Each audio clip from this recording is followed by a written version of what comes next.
away inside, yung family feud Right. dito. At nung nag-file siya for mayor, nung filing of candidacy noong 2021, ay eventually na-convince siya na mag-vice president kay BBM, ni Amy at saka ni Gloria Macapagal-Arroyo, pero hinabol pa rin siya ng kanyang tatay Yeah. na siya ay mag-substitute.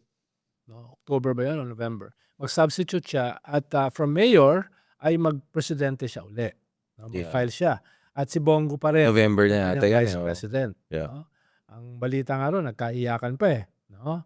Pero hindi natuloy dahil ayaw talaga niya. Kiniskis niya sa mukha ng kanyang tatay yung kanyang galit sa kanila, doon sa kampo na yon, doon sa faction na yon. Yeah. At yun yung siguro ngayon pinagsisisihan nila. Kung wala yung factionalism na yan, wala yung family feud na yan, baka sila ang gobyerno ngayon. Yeah. Dahil incumbent yung tatay niya, ang taas niya sa ratings, yung combination to win ay nandun. No? Buti na lang. No? Itong mga small things na ito ay merong big effect sa ating bansa. No? Ang tawag dyan ni Cardinal Lambo ay biro ng tadhana. Right. No? Right. Kaya, and the rest is history. Pero hanggang ngayon, nag-simmer pa rin yan for several years. Tapos ngayon, dito sa handling ng kaso ni Digong, pumutok na naman yan. Itong pagpili kay Kaufman, yung hindi pagkuha kay Harry Roque, parang tip of the iceberg eh. Na Yeah. meron ka nakikitang, bakit may dynamic? Yeah, there's a smoke. There must be Tapos fire. Yeah. Yes, tapos nakikita mo yung kanilang supporters sa The Hague, nag-aaway-away. Diba? So, indication yan na merong mas malalim, sabi mo nga, where there is smoke, there is fire. Mas malalim na hidwaan. No? At ngayon, medyo nakikita mo rin yan dahil may iba na naghahanda na ng Plan B Yeah. around Baste. May mga iba nagpaplano ng Plan B around Bongo. Bongo. Yeah. May nagpaplano ng Robin Hood. Plan B kay Robin. So, ang daming Plan B. Yeah. No? Walang Plan C. No? Kaya yan ay indication. Magbubungga. Yung differences inside. Let's go back to this kasi recently you had an interview with a certain Sandro Marcos. I was Kailan yan? surprised na nagpakita pa siya na nandyan ka. It looked very... Last Saturday. Yes, exactly. Yung isang makabuluhang episode niya sa Cuatro Alas Adult Edition. Sir Ronald, Parang nalulugmok siya doon sa lamesa. that was you could see like, alam mo yung sa Simpsons, papunta sa grass, yung loob ng bush, ganyan. Oo. Tapos nung buwabalat na ako sa mga paborito niya mga senador, binigyan ako ng gloves. So, let's talk about it because paano napunta dun yung discussion dun sa may offer pala yung camp ni Digong to form an alliance dun sa 2020? Well, tinanong ko siya kasi ano yung pakiramdam niya doon sa pagkawasak ng unit team. Yeah. Did he saw it coming, no? Right. Et cetera. Doon yun yung context nung sumagot siya na pinatawag sila ni Digong para sa possible endorsement, no, for president. At ang nangyari, pinaghintay sila for more than 2 hours. Tapos ang humarap, 3, hindi si Digong. Tapos nung humarap yung 3, parang ang condition for endorsing them, eventually in-endorse siya ng partido, not Digong personally, but ng PDP laban, ay lahat ng key positions sa gobyerno. No? Wow. Executive Secretary, DND. Senate President, Speakership, DND, Budget, etc. No? So, kaya nga nung pauwi na sila, sabi ni Sandro, parang sabi sa kanya ng tatay niya, si Bongbong, parang kulang na lang, patayin nila ako. Gano'n, no? Alam natin where is this going, di ba? Parang... Tapos kinabahan siya, baka daw magalit yung tatay niya.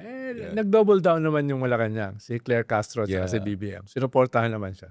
Sabi ni BBM, hindi sinungaling ang aking anak. Gano'n, no? So, yun yung take away dun sa walang kakwenta-kwentang show na yun. Unfortunately, yun ang worry ko eh.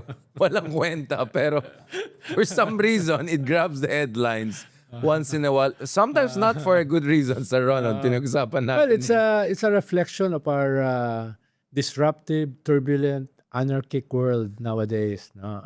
Kaya minsan, pag nakatingin ako sa labas habang umulan, waxing sentimental, waxing philosophical. Yeah. Ano na nangyari? dito sa ating mundo, no? Parang masyado na siyang unrecognizable dun sa aking mundo, sa aking garden, no? Sa aking library, no?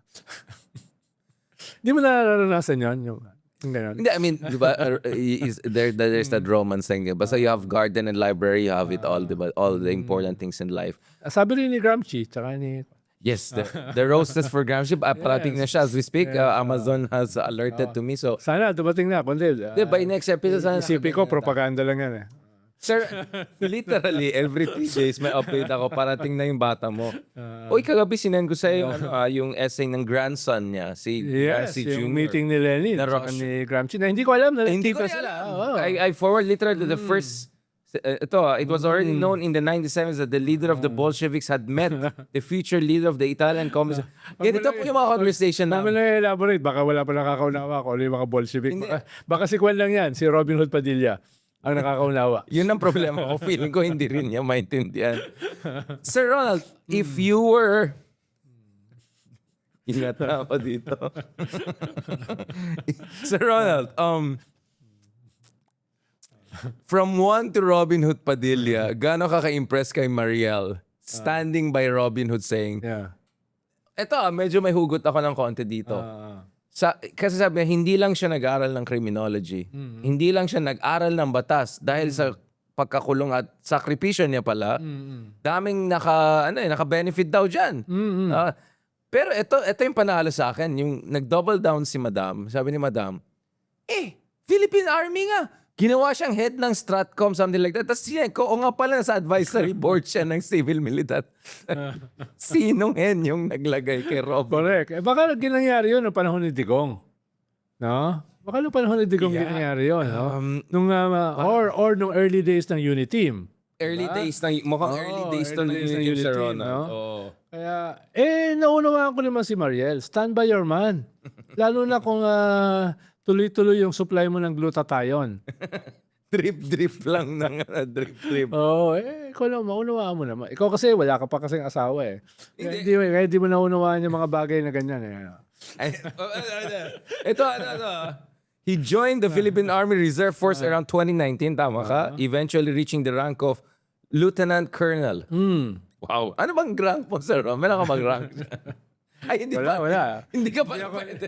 Saka hindi ako warrior. Hindi ako warrior katulad ni Robin saka ni Harry Roque.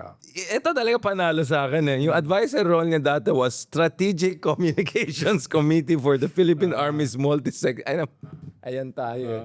Naintindihan ko, kung tuta ito ni Digong, wala kayong choice, bibigyan niyo kung anong Mickey Mouse ano. Pero gagawin niyo pa naman Strategic Communications Committee mo. Alam mo, no offense, mahal na mahal ko yung Sandatan Lakas na I've dealt with them. But minsan yung mga binibigay nila mga position kung kaninong mga artista, marami artista ang binigay nila. Alam ko yung paano ng Digong, hindi nga sila nagsalita kay Digong. Hindi, baka sadya yun. Dahil, tingnan mo yung pangalan. Anong pangalan? Multi-sectoral Advisory Board? Hindi, yung pangalan ng committee. Strategic Communications Committee. Oo. Ng Multi-Sector Advisory Board ng Philippine Army. Binigay niya yan kay Robin dahil alam nila, kahit si Robin, hindi masyado maunawaan yun. Papatahimik lang. Eto na. Ang problema ko, the way Mariel really insisted, kung walang laman yung utak mo, bakit kayo lalagay sa strategic communication? So what you're saying is that putting him in the strategic was a strategic move in itself so that he Yes, did not. dahil wala siya eh. Parang optics lang eh. Wala namang substance yan eh. Yeah, but it doesn't look good when you have all of kung sino-sino Mickey Mouse na Hindi, baka by that time, at that time, medyo it looked good. No? Dahil nga, early days siya ng Unity eh. Ito, 2019, 2020, 2021. I mean, Hindi, iba yun. Panahon ni Digong yun. He can get almost anything. Baka Armed Forces Chief of Staff, bigay pa sa kanya. yan ang problema natin. Do you think that could happen if, let's be honest, Sir, let's run it. If Sara Duterte were the president in 2028, some would say, God forbid.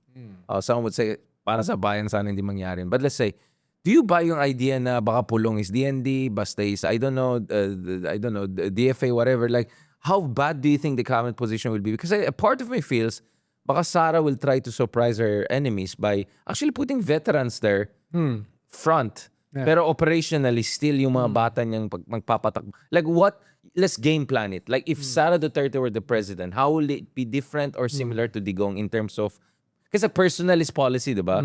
What will be the personal strategy? Ano ka ba? Hindi ka ba nasusurprise sa kanila? No? Nasusurprise ka pa rin ba sa kanila? Sa mga Duterte? Oo. Kasi minsan akala ko eto na eh. Akala ko we reach the bottom of Hindi, the bottom. hinuhukay pa nila eh. No, hinuhukay pa nila. Naghahanap pa sila ng mas malalim, no? Kaya I won't be surprised, no? Sa mga Duterte. Dahil it will be a different universe pag nanalo si Sara. Different even from Digong. Oo. O sige, different. okay. Sabi nga ng mga kilala kong mga Taipans sabi nila, at least hindi ko nakakausap nila. Ito, Yeah. may hirapan sila rito. Tapos ang China, hindi na yan aalis. Ang na-realize ng China, nagkamali kami. Dapat kinonsolidate na namin yun nung panahon time na ni yun. Digong, Oo, dahil ang nag-iisang thorn on their side sa region ay Pilipinas. So that was Sana para hindi sa kanila, laki. that was not only a tactical mistake, a strategic mistake. So they won't let that happen again. No, na mawawala sa kanila yung gobyerno ng Pilipinas, no?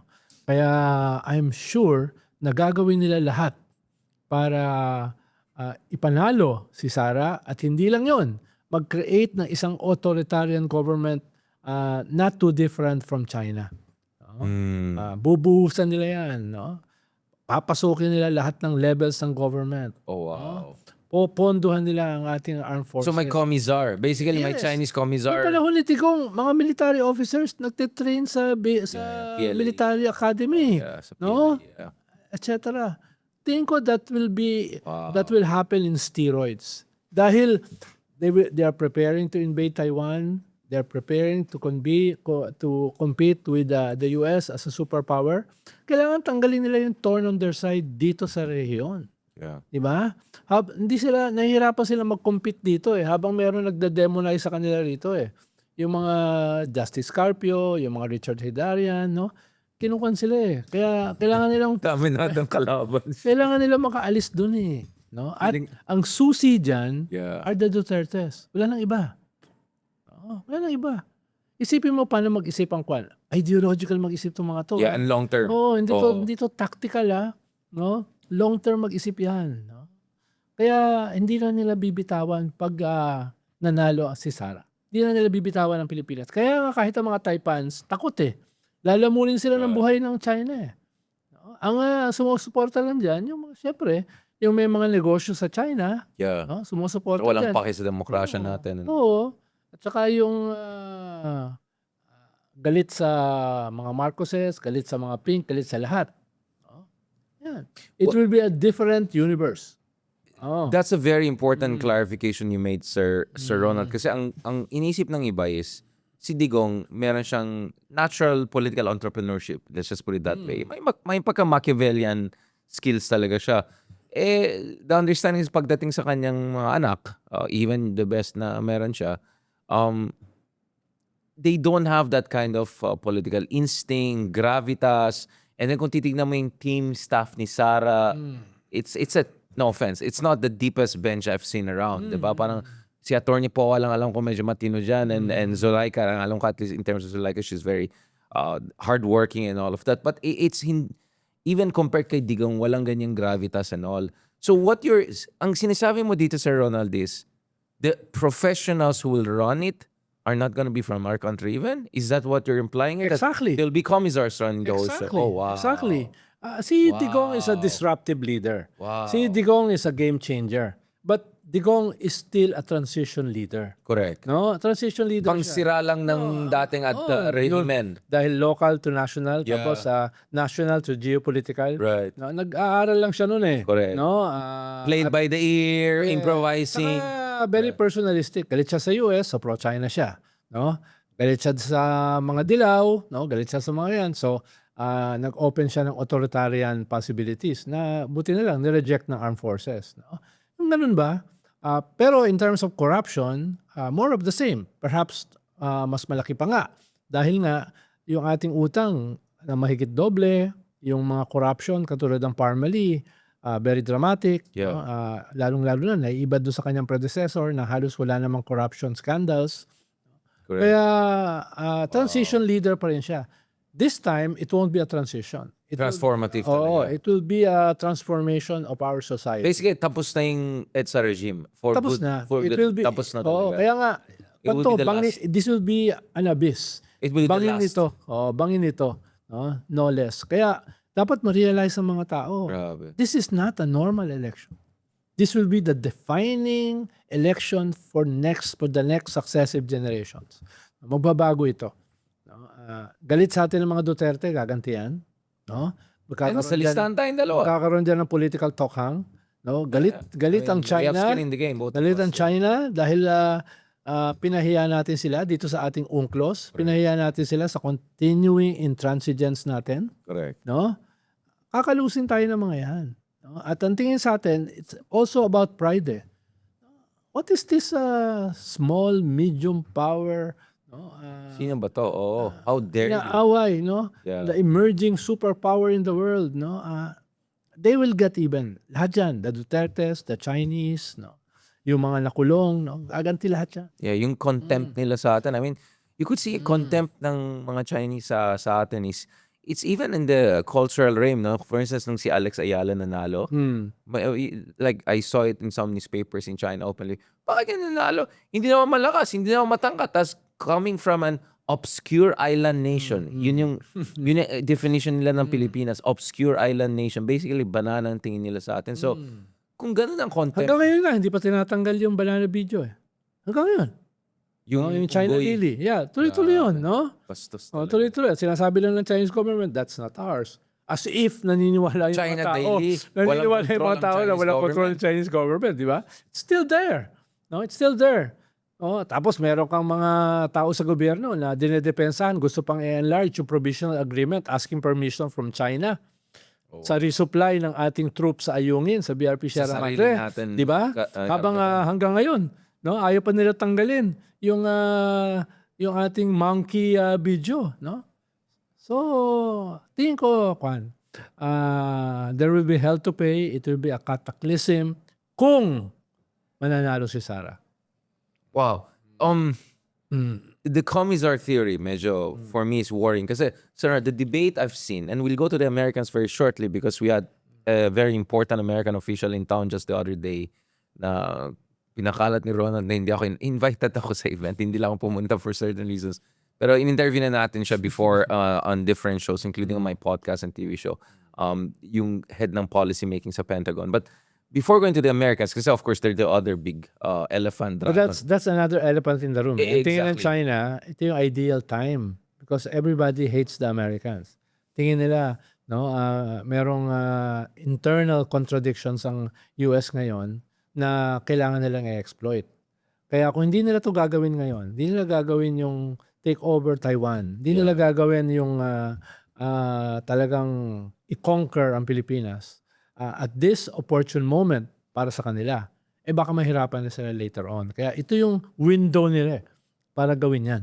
No? Isang mahalagang variable dyan ay yung sitwasyon ng Amerika. Na ayon to sa ibang mga surveys, ito yung first time na mas popular ang China kaysa sa US. Sa Pew Survey research. Around the world. No? So, crazy. gagamitin nila yan. Gagamitin nila yan to the max. No? So, ang worry mo is that kasi ganito, yung ibang nakausap ko sa taga Washington DC, mga think tanks I work with, their theory is si Sara wala siyang hugot katulad ng tatay niya laban sa Amerika. Now, this is even sila admit na medyo shallow yan. But the fact na Sara Duterte went to the IVLP program, International Visitor Leadership Program sa State That Department. was a lifetime ago. Ano, parang point nila, at least ito pumupunta. If I'm not mistaken, yung mommy niya is also partially American. Zimmerman. German. No, I mean, I know German Jewish siya, but alam ko parang may American connection. And then, and the thing is, alam nila, unlike Digong, dahil wala siyang hugot doon, wala rin siyang personnel to try to effectuate a kind of a pivot to China or pivot away from the US. That's why China will provide the personnel. Actually, they're Yun here. na yung Our porous borders, our porous government, highly infiltrated na. Actually, we have to get our act together by starting by purging our bureaucracy of Chinese spies and assets. Yung nauhuli natin ng mga lower level spies Yeah. sa ating armed forces, they're just the tip of the iceberg. Marami pa dyan. So the And rot they're- is deep. And there's in strategic locations. Hindi naman itong strategic communications ni Robin Hood. Baka hindi naman. No? Pero, pero ang dami kasi niyan dahil 6 years of digong. Pinapasok ng mga yan. Hindi lang pogos ang pinapasok nila. Pinapasok nila ang mga Chinese assets. Dito. You cannot imagine the level of infiltration. Ang problema kasi sa ating intelligence agencies, we're not geared for external Great power. great power game, no? The great game of the superpowers. Ang pa natin is counterinsurgency, anti-terrorism, mas yun yung focus natin eh. Kaya pinagpepiestahan tayo ng Chinese intelligence agency. These are not just spies. These are not just intelligence officers. These are cadres with an ideology. Yeah. Yun yung kaibahan natin. At most of our intelligence officers, hindi pa ganun abisado ang Chinese Communist Party ideologically, Yung operational, strategically, operational doctrine. practically. No? So, we have to scale up yesterday. We have to level up as soon as possible, or else, no, we will be putty in their hands, no. Yun yung So in short, I mean, I like, I mean, this great and terrible world, diba? As, ayun yung parang lama character set. I don't know if people have read Kim, no? By Kipling. Kasi dyan nagsimula yung The Great Game, no? At saka yung term na a great and terrible world. even if he is a racist, no. Yun ang interesting. So Gramsci always uses yung Kipling's The Great and Terrible World from yung character niya. But if you read the Kim, it's very interesting because the Kim is this Irish kid, diba, na orphan in India. Na naiwan. And then he's trained Yeah. by British intelligence agency.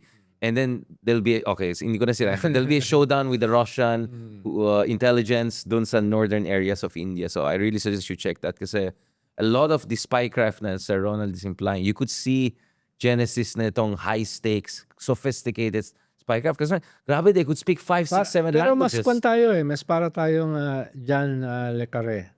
Ang ating sitwasyon. more no? Cold War. Yes, Cold War, yeah. you're battling an ideological state Yeah. and you're so porous. Right. No? Yung Russia, yung KGB, nag-recruit sa mga estudyante from the very start. At naabot yung height ng intelligence agencies sa Yeah. UK. No? Si Kim Philby almost became the head of MI5. Yeah. No? So, dyan magaling itong mga ideological states neto. Marami silang sleepers. Because these are cadres eh. These are not just naghahanap buhay. These are not just bureaucrats. But These are true believers. No? the reason I brought in Kim and the Great Game is because dun pa lang, I don't know kung NK Vedi yung mga yun, but if you look at it, very important, very relevant because yung ginagawa ng Russian intelligence dun sa novel is they were co-opting yung mga local government units, particularly yung northern princeling states sa India, to turn them against British control. Yeah. So, and from what we know, that's what's happening now sa LGU level, yung co-optation. Lalo sa peripheries Yeah, yeah. na may grievances. Yeah, with a slight difference. Dahil yung China, nilalapitan din yung mga businesses. Yeah, yun. No? Yun ang strength ng British sa India eh. Kaya hindi sila kaya ng Kumibog, Russia. correct. Hawak nila yung mga negosyo eh. Correct, yeah. No? Kaya multi-platform, multi-strategy yung ginagawa ng China. No? Pumapasok sila sa all levels of society. No? Right. All levels of society. Nakita naman natin yung Alice Guo na Grabe. LGU, di ba? Grabe. Naging mayor, grabe. Ilan pa yung mga ganon. Correct. No? Nakita natin yung mga hinuhuli sa ating security agency. Mismo yung former head ng Westcom na taint nito. No? Westcom yung kaharap ng Frontline China, yan. di ba? Oo. So, who else? No? May indication mismo sa ating foreign affairs, may mga assets. I won't be surprised dahil after 6 years of Duterte, Yeah. no? I-exploit siya ng isang ideological state like China. These are no amateurs. We are amateurs. Yeah. Itong kaharap natin, hindi ito amateurs. Kaya this is how they will do it. Correct. No? Correct. This is how. From a very early stage, kindergarten pa lang sa China. Yeah. Train. Tine-train na yan, pataas. No? Parang salt agent, salt pa. Oh, Yeah. ito yung, kumbaga, yung sinabi ni Colby kahapon, this is our manifest destiny. No? Ito yung ating, after 100 years of humiliation, no? This is our manifest To destiny. dominate the region again. Habang lumalaki. So, yung mga bahagi dyan na napunta sa intelligence community, these are not just career people. No? These are ideologically trained, no, spies. Just to close this episode, Sir Ronald, for people to realize what is at stake, can you again like encapsulate ano yung magiging insura ng isang Sara Duterte presidency? Because I think there's a lot of mystification around It will be an So pinagkatawanan lang siya. Ay, ito naman, walang laman. No, ito- others will do it for her. This will be an authoritarian state. No? Controlled by foreign power. Hindi ako magugulat kung hindi nila kayang i-shape yung ating elections, then they will ban elections. No? That is not beyond them. No? Dahil wala naman silang, never naman sila naging democratic eh. No? They ruled Davao with an iron fist. They tried to rule the Philippines with an iron fist. At that time, medyo nireject sila ng military. No? Dahil nga, perhaps hindi pa ganun ka ayos yung kanilang transition, Yeah. no, into a Duterte framework. No? Hinuhubog pa lang nila noon yung Duterte framework nila. Pero the elements were there.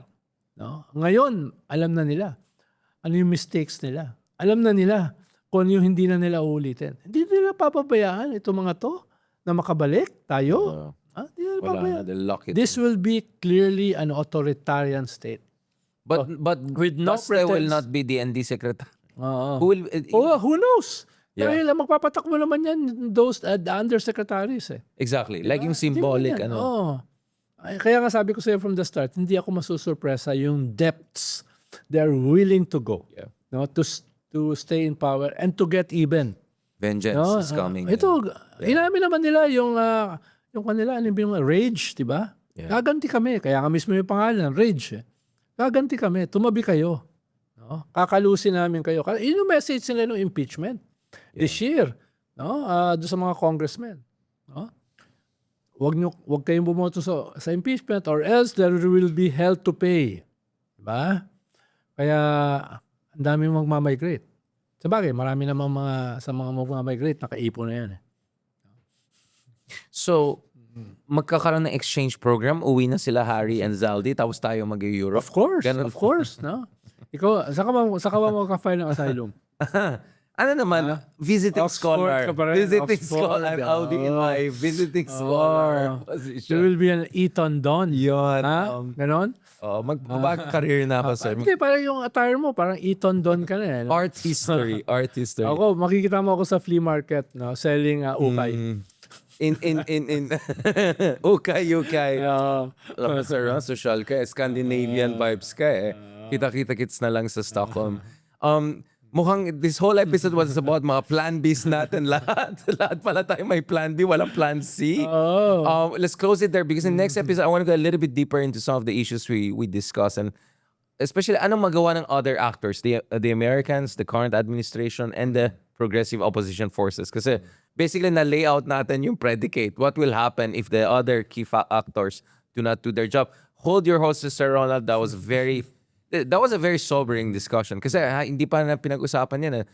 Kaya sabi ko, if there's a briefing, what would Sara Duterte president look like? Siyempre, tumatawa lahat. Kasi, ayan, hindi makapagsalita, hindi makatapos ng ano. Kaya nga, it's going to be authoritarian. Who will run it? Exactly. Para hindi mo na makriticize siya. Para hindi na uli makontest siya sa isang democratic alternation of power, di ba? Yeah. Para hindi ma-expose pa yung other weaknesses niya. Correct. No? Pagbawal mo na ang criticism. Correct. Not that I agree, correct. Correct. Like it says, I could see that scenario very much playing out. Thank you very much, everyone, for joining us for the latest episode ng Roar. Balikan natin yung Pilipinas 360. In the next episode, ano kayang pwede gawin ng mga ibang important actors still? We have a little bit of time to still avoid the worst case scenario para sa ating bansa. Maraming salamat.